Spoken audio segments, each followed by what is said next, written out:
Hello, my name is Dr. Gerard Toal. I'm a professor at Virginia Tech, and this is the first of two lectures on this book by Max Bergholz, Violence as a Generative Force. Here I want to contextualize some of the themes that are developed in the book and then situate the particular location of the book. So let's first of all talk about some of these themes. So there is an enormous literature on the study of violence. And over the last 2, maybe 3 decades, research by social scientists on violence, and I mean historians, anthropologists, political scientists, geographers, this research has focused on a series of different themes. The most important probably is the theme of the spatialization of violence and the attempt to try to look at violence in its context. Now, a number of years ago, when I was still in Ireland, this was an emerging theme within historiography, where there were studies of the Irish Revolution, which is the period really from 1916 to 1923, when Ireland gained its independence and then fell into a civil war. There were studies of what was happening at the local level, what was happening at the different counties. So David Fitzpatrick is a historian who sort of pioneered research on this. And another historian that's really worth noting is Peter Hart, a Canadian historian who wrote a book called The IRA and Its Enemies, which focused in on County Cork. And the reason why I mention this is that a lot of the themes that historians were encountering at the local level when they studied violence and they studied revolution were actually somewhat at odds with the larger national story. And it's that sense of disjuncture between what was happening at the locality and what was happening at the national level that has led to really interesting research. I would mention the film, The Wind That Shakes the Barley, as a study of the Irish Revolution, and it's an excellent film, and it then deals with the Civil War that came after the Revolution. So I would recommend that to you. But so this emphasis on the local is really part of, it's one aspect of emphasis on the spatial qualities of violence writ large. A different emphasis on the spatial is found in the work of Timothy Snyder, Bloodlands, which is really quite famous as a study.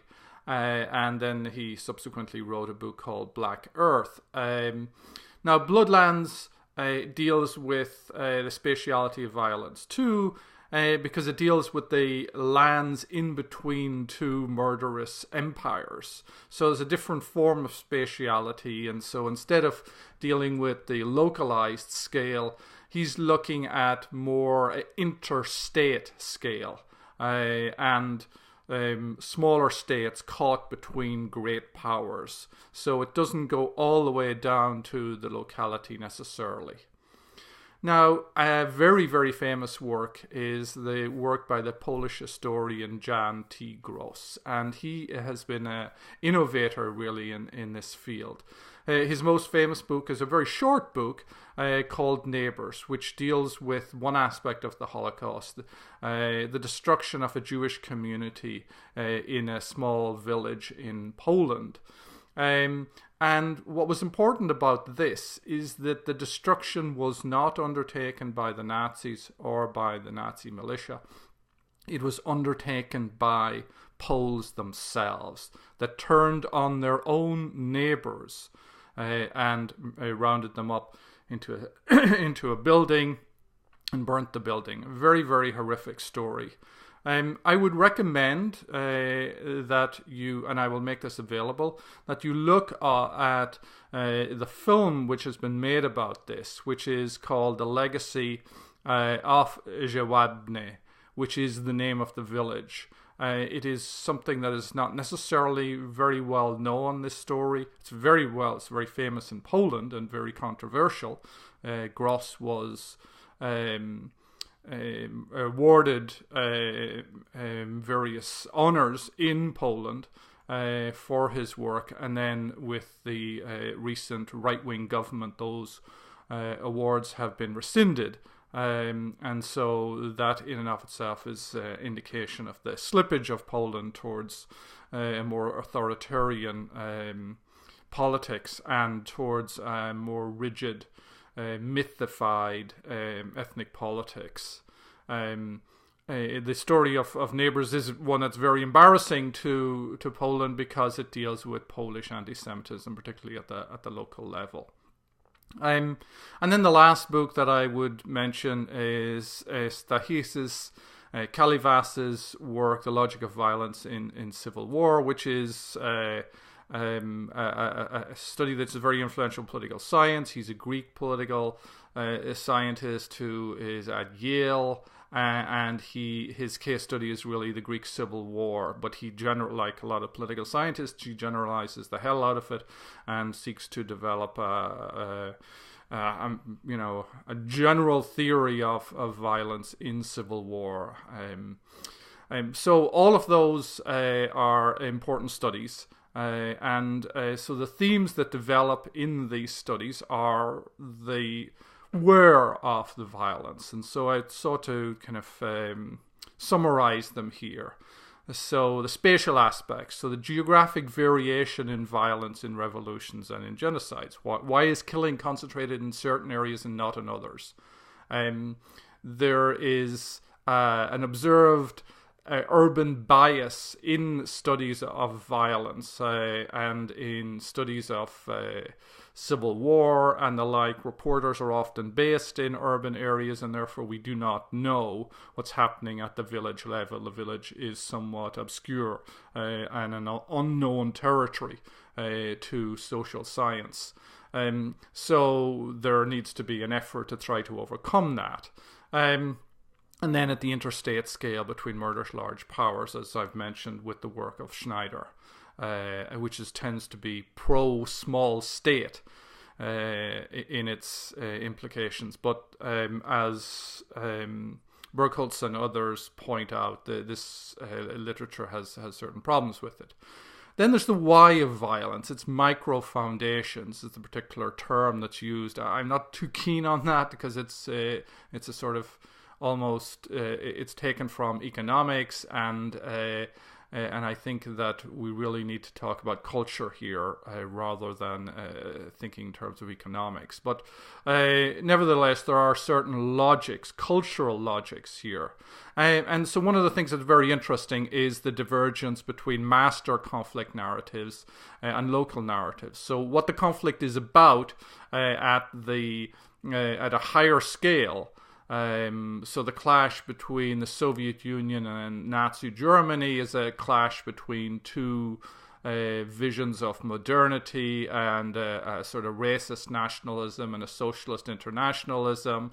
Well, is that what is happening down at the state level? Is that what is happening in Yugoslavia? Is that what is happening in small towns like Bihać and in villages like Gulen, Vakuf?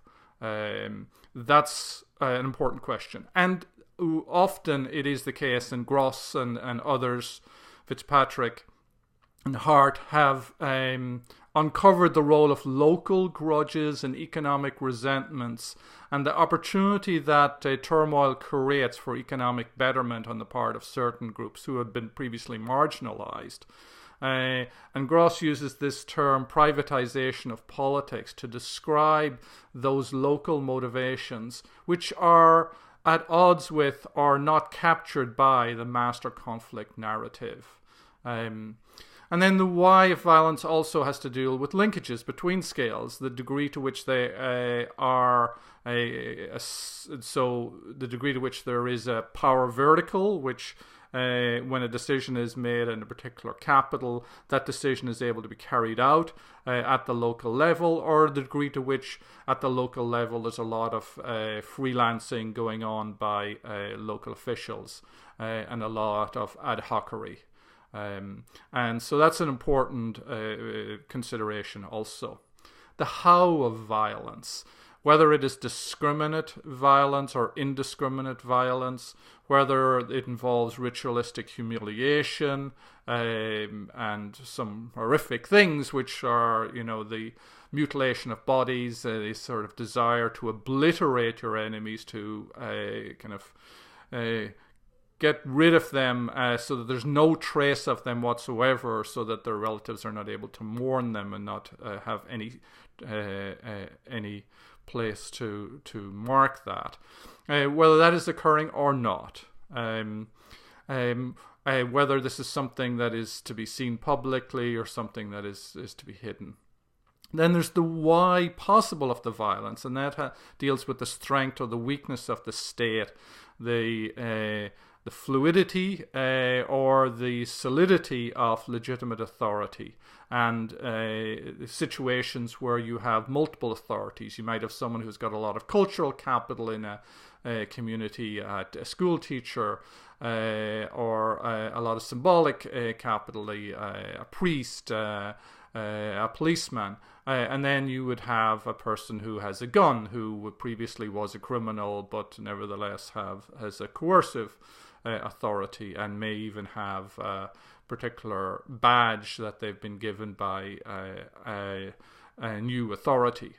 So there's a discussion of war as an enabler of states of emergency, and what states of emergency allow in terms of the possibility of killing.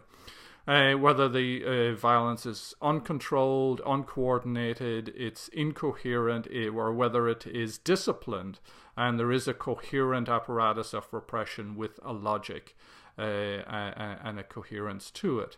And then the why possible here also relates back to the where, because the degree to which certain territory is controlled by the government, where it's partially controlled or it's uncontrolled, also has a relationship to the degree to which the violence is discriminate or indiscriminate. Kalivas gets into this particular theme in detail. So, in this book here, Bergholz begins by discussing the problems with the existing literature. By discussing, first of all, the problems with the Bloodlands approach, which is that it tends to place the actual horror of the violence and the need to remember that violence front and center, but there's actually a rather anemic explanation for this violence. And Schneider's work has been criticized as affirming the victimhood of the nations, smaller nations concerned, at the expense, and therefore chiming with their own kind of current national narratives, where victimhood is central, and therefore marginalizing explanation. Particularly explanation in terms of geographic variety and the role of local actors. So that's one criticism that is made. The ethnic selectivity in terms of the various accounts, the presumption of groupness, that the Croats did this, the Serbs did that, where you are using categories, group categories, in order to describe armed formations, which are, of course, may claim to act in the name of the Croat people, or the Chetniks may claim to act on behalf of the Serb nation. But that in of itself is a performance. That is an attempt to try to create group coherence.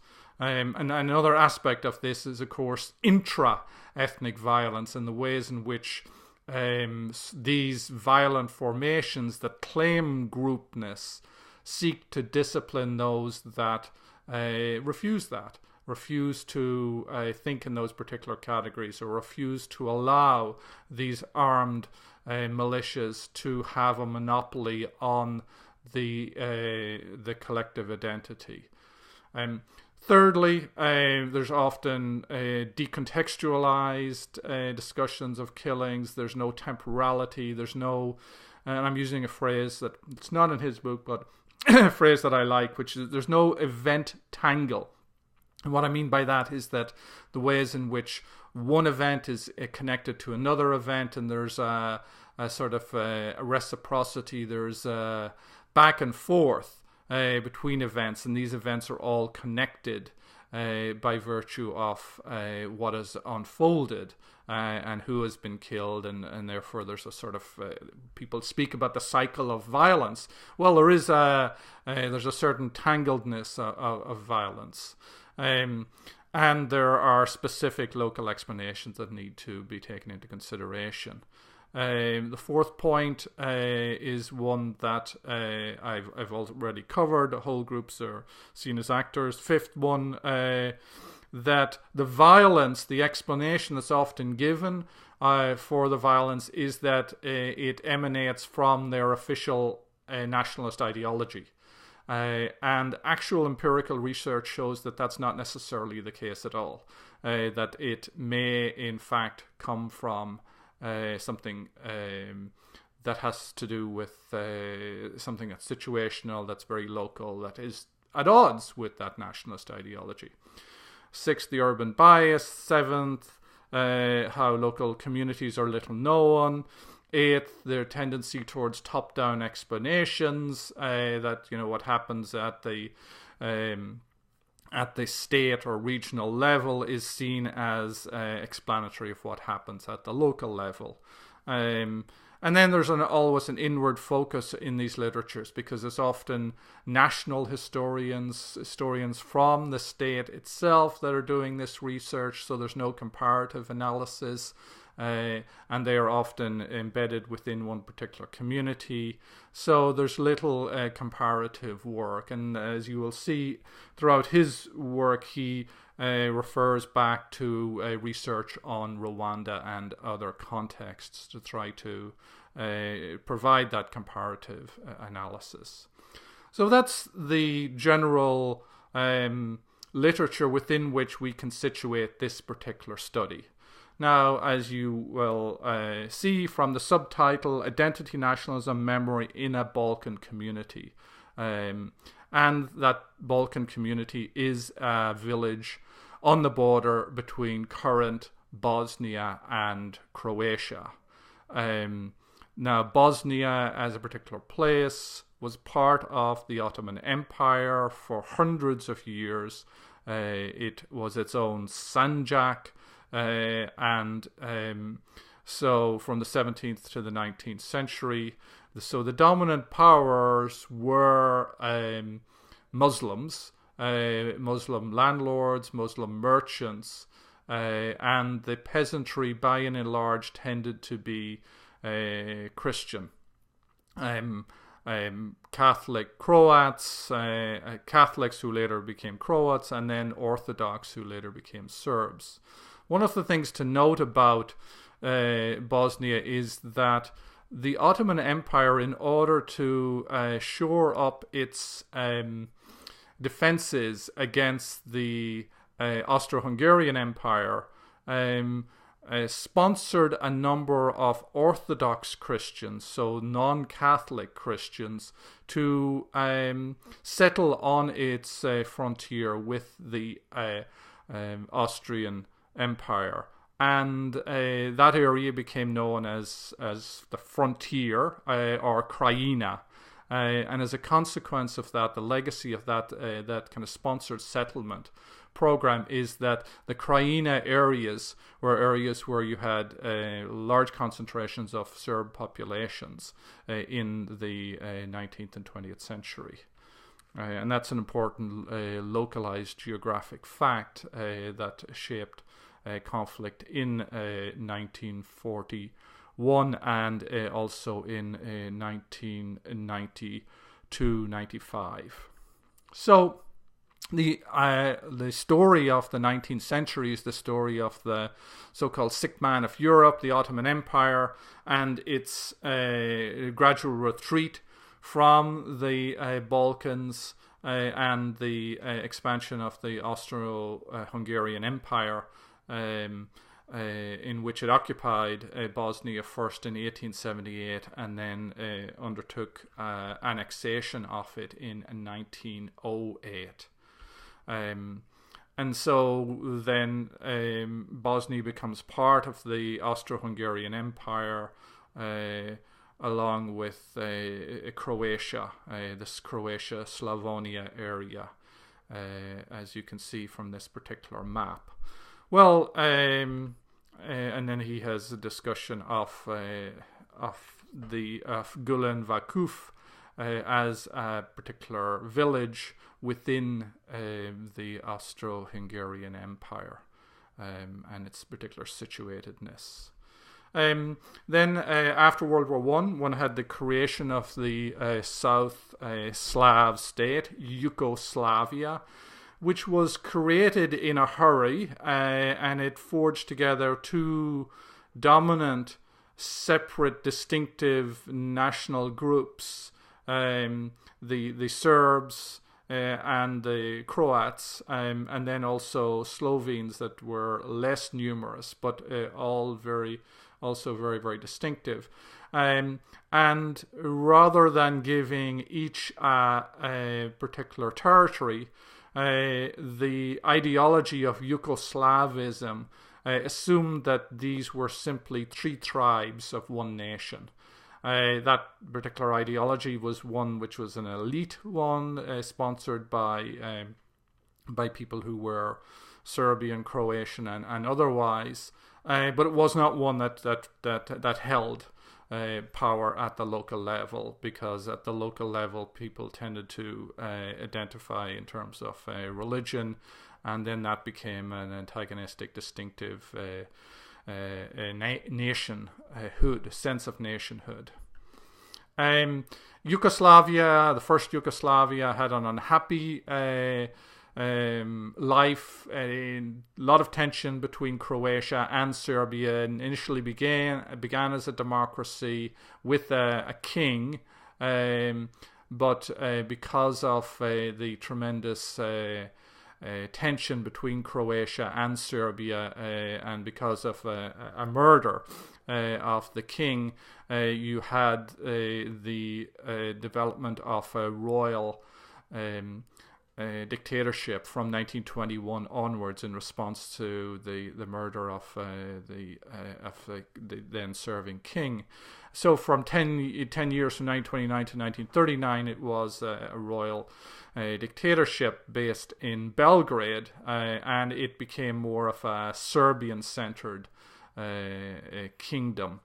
One of the things that's important about that period is that in an effort to try to undermine ethno-territorialism, you had the breakup of the different territories into new units which were defined by the rivers. So instead of having a Bosnia, instead of having a Croatia and having a Serbia, and also a Montenegro and elsewhere, Macedonia, you had these territories named after rivers as an effort to try to roll back ethno-territorial conflicts and territorial disputes.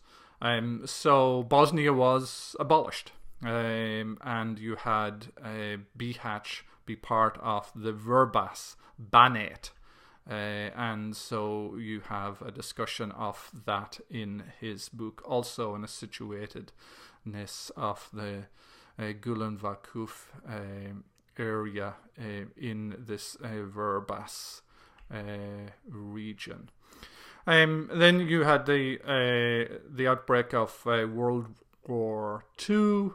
And the invasion in June 1941 of Yugoslavia by Nazi Germany with its ally, the Italians. and the Hungarians also, and they established, occupied the state and established a series of puppet governments in the area. The most important for our purposes is this independent state of Croatia that was established, which incorporated most but not all of current-day Bosnia. And so you have the particular discussion of the ways in which this regime was created and its new territorialization of the area. So still no Bosnia, but you had a return of Croatia, but a greater Croatia that's incorporated nearly all of Bosnia. So Yugoslavia during World War II, you had therefore the creation of a fascist Croat state, which was Ustaše, but the particular state, this state which is known as the Independent State of Croatia, or NDH, that state was one that was nominally Ustaše, but as you can see, the Ustaše forces were militias organized at the local level, and they weren't necessarily coordinated with the NDH authorities. And that's one of the themes that comes out in this book, is how the Ustaše, as a violent militia, had a degree of autonomy from the fascist Croat state that was created under Pavelić's control. And then you had the reaction that this created, the development of communist partisans, and the development of Chetniks later in the war after 41. Now you also had the establishment of a Serb fascist state, a kind of a puppet government created by the Germans as well. So you have a multiplicity of different actors. Muslim community is one that is incorporated by the Ustaše. The Ustaše see Muslims not as their enemies. They see them as ostensibly Croats, real Croats, even though in practice that often was not the case, and there was often considerable hostility between the Ustaše and the Croats. So some Muslims were successfully recruited to that Ustaše project. Quite a number were alienated because the Ustaše were such a violent fascist Catholic organization. The Chetniks saw the Muslims as their enemies because they saw Muslims as all Ustaše, even though they weren't. The only group that created the possibility for different confessional identities to fight together were the communist partisans under Tito. They were multi-ethnic, multicultural, anti-nationalist, and anti-fascist. And that was one of the reasons why they won. There was a series of other reasons too. And it should also be noted, and it comes out in the book, a number of the Ustaše and the Chetniks joined the partisans towards the end of the war, when it was clear that the partisans were going to win. So the communist partisans weren't necessarily innocent, and the particular rhetoric of brotherhood and unity was one that was very thin amongst. It was in a sort of an official ideology, but it didn't run deep necessarily with some people, particularly those who joined towards the end of the war, who were previously Ustaše or Chetniks. So what we have here is a discussion of scalar dynamics, and we're looking at this village level, and it's Gulen, Vakuf, and a series of other villages around in that region, and that is at the local level.